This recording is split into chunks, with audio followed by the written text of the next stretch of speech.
আজ খুব ছোট্ট একটি ডিভাইসের রিভিউ করব। ডিভাইসটি ছোট হলেও ডিভাইসটির কাজ অনেক গুরুত্বপূর্ণ। যারা মোবাইল সার্ভিসিংয়ের কাজ করেন অল্প দামের মধ্যে তাদের জন্য হতে পারে প্রয়োজনীয় এবং আদর্শ একটি ডিভাইস। এছাড়াও biological inspection, skin inspection, education purpose, jewellery, PCB ইন্সপেকশনের ক্ষেত্রে এই ছোট ডিভাইসটি হতে পারে আপনার জন্য বেস্ট চয়েস। চ্যানেলে যারা নতুন তারা সাবস্ক্রাইব করে রাখেন আর পাশে থাকা বেল বাটনটিতে ক্লিক করে রাখবেন। আমরা আজকে পুরো গ্যাজেটটি আমরা আনবক্স করব, প্লাস হালকা রিভিউ করব, কারণ এটা অতটুকু আমার এখনও ব্যবহার হয়নি, যার জন্য পুরোপুরি আপনাদেরকে হয়তো বিস্তারিত জানাতে পারবো না। তো যেটুকু আমার জানা আছে ওইটুকুই আমি আপনাদেরকে জানাবো। এটা আপনি চাইলে মোবাইলেও ইউজ করতে পারেন, কম্পিউটারেও ইউজ করতে পারেন। এটা আনবক্স করার পরে আপনি এরকম একটি স্ট্যান্ড দেখতে পাবেন। এটির ম্যাটেরিয়ালটা প্লাস্টিক মনে হচ্ছে আমার কাছে, এটা প্লাস্টিক এবং তবে একটু শক্ত আছে, আর এটা খুব তাড়াতাড়ি ভেঙে যাবে না। কিন্তু এটি হচ্ছে মূল ডিভাইসটি, যেটা মাইক্রোস্কোপ এবং 1600 গুণ জুম দেবে এটা আপনাকে। আর এর সাথে একটি মেজারমেন্ট শিট থাকবে, যেটি দিয়ে আপনি সব কিছু দেখার জন্য মেজারমেন্টে ম্যাপ করে নিতে পারবেন। পাশাপাশি আরেকটি জিনিস পাবেন আপনি, সেটা হচ্ছে ইউজার ম্যানুয়াল। এরপরে আপনারা বক্সের ভিতরে বক্স কন্টেন্ট যেগুলি, সেটা হচ্ছে একটি সিডি ড্রাইভ পাবেন, যেটিতে বক্সের সিডি থাকবে। আর ইউজার ম্যানুয়ালটি আপনারা একটু ভালোভাবে পড়ে নেবেন, সেক্ষেত্রে তাহলে আপনাদের জন্য একটু সুবিধা হবে। এবং এই ইউজার ম্যানুয়ালে সফটওয়্যারটির লিঙ্ক দেওয়া আছে, আর যদি সেটা না হয় তাহলে আপনারা সিডি থেকে সফটওয়্যারটি ইনস্টল করে নিতে পারবেন। ভিডিওটি যদি ভালো লাগে তাহলে অবশ্যই লাইক দিয়ে রাখবেন, আর আপনারা কমেন্টস করে জানাবেন।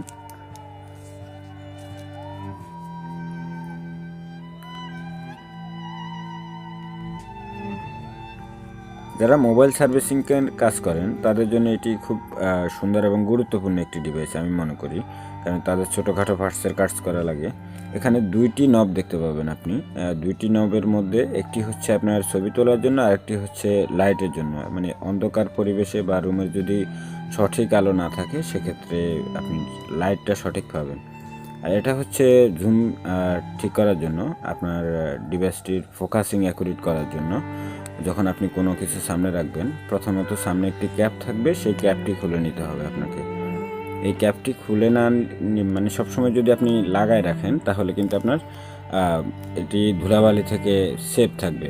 আর কাজ করার সময় অবশ্যই এই ক্যাপটি খুলে কাজ করতে হবে, না হয় আপনার ক্যামেরায় ক্লিয়ার আসবে না কিছু।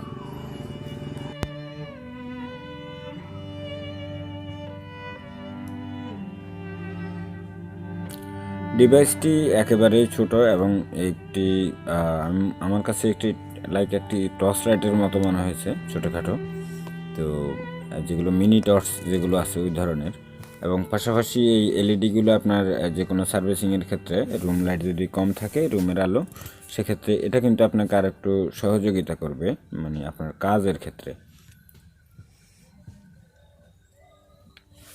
এটি ইউএসবিতে আপনারা ইউজ করতে পারেন। আর যদি এই স্ট্যান্ডটি আমরা এখানে সেট করব, স্ট্যান্ডটি সেট করার পরে স্ট্যান্ডটিতে এরকম বডিতে দেওয়া আছে, এখানে এই ক্লিপে আপনারা বসায় দিবেন। বসায় দিয়ে এটাকে নিচের দিকে রাখতে হবে। তবে আপনি মেজারমেন্ট এখানে জাস্ট দেখা, মানে আপনি বোঝার জন্য এই মেজারমেন্টটা এখানে তেমন কোনো কাজ নেই, আপনি বুঝে নিলেই হলো। এরপরে আপনার এই মেজারমেন্টের প্রয়োজন পড়বে না। আপনি নিজেই যদি জুম আউট জুম ইন করে যদি ঠিক করে নেন ফোকাসিং, তাহলে আপনার আলাদা ফোকাসিংয়ের জন্য আর এই মেজারমেন্ট দেখতে হবে না।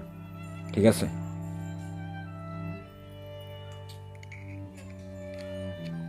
এটা আপনারা লুজ করে, স্ক্রুটাকে লুজ করে আপনারা এটার অ্যাডজাস্টিং করে নেবেন এবং এটাকে তারপরে আবার এটা হচ্ছে TP4056 একটি চার্জিং মডিউল। এই মডিউলটির আমরা এই ফার্স্টগুলো আমরা দেখব যে এখানে আমাদেরকে কতটুকু বড় দেখায়। যেহেতু আমাদের কাছে এখন এই মুহূর্তে যেহেতু আমাদের পিসি নেই, সুতরাং আমরা মোবাইলেই দেখব কতটুকু দেখা যায় এই জিনিসটার জন্য। তো এখানে আমরা একটি অ্যাপসের সহযোগিতা নেব, সেটা হচ্ছে AtoZ ভিউ। আপনারা প্লে স্টোর থেকে নিতে পারবেন। তো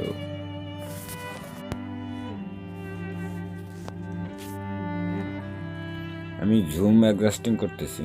জুম অ্যাডজাস্ট করার পরে আমার এখানে এটা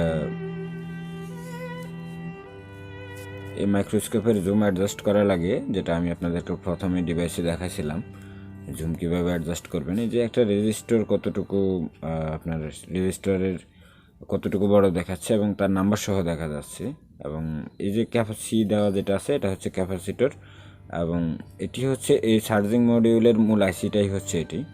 আমরা এখন যেটি আমাদের সামনে দেখতে পাচ্ছি TC4056A, এটা হচ্ছে এই ডিভাইসের মানে আপনার আমরা যেই ডিভাইসটি দেখতেছি এখন বর্তমানে সেই ডিভাইসের মূল আইসিটা হচ্ছে এটাই, কিন্তু এটি একবারে ক্ষুদ্র একটি আইসি, তবুও দেখা যাচ্ছে আমাদের এই ছোট্ট ডিভাইসে।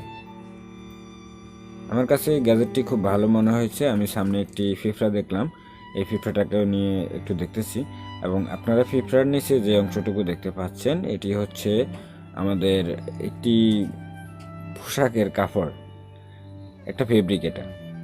তো এতটুকু এই ফেব্রিকটা আপনারা দেখেন একটু ভালোভাবে, মনে হচ্ছে যেন একবারে এটা মানে লাইক টিস্যুর সেকেন্ড ফাটার মতো মনে হচ্ছে আমার কাছে। এখন আমরা দেখব আমাদের আঙ্গুলের ফিঙ্গারপ্রিন্টের মানে কীরকম দেখা যায় ফিঙ্গারপ্রিন্টটা। ফিঙ্গারপ্রিন্ট দেখার পরে তারপরে আমরা এই অংশটুকু আবার দেখবো, কারণ একটি ফিফরা তো খুব ছোটো হয়, এটা আপনারাও জানেন। তো সেই জন্য এই বিষয়টা আমরা আবার দেখবো। আমরা আগে আমাদের আঙুলের ছাপটা দেখি কেমন দেখায়।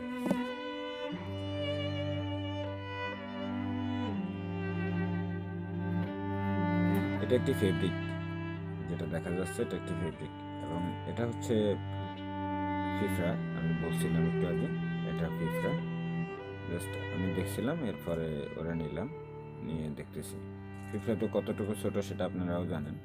আমি লাইক এটা দেখানোর মূল উদ্দেশ্যটা হচ্ছে যে ছোট একটি প্রাণী কতটুকু দেখায় এই ডিভাইসটিতে। তো সবাই ভালো থাকবেন, সুস্থ থাকবেন।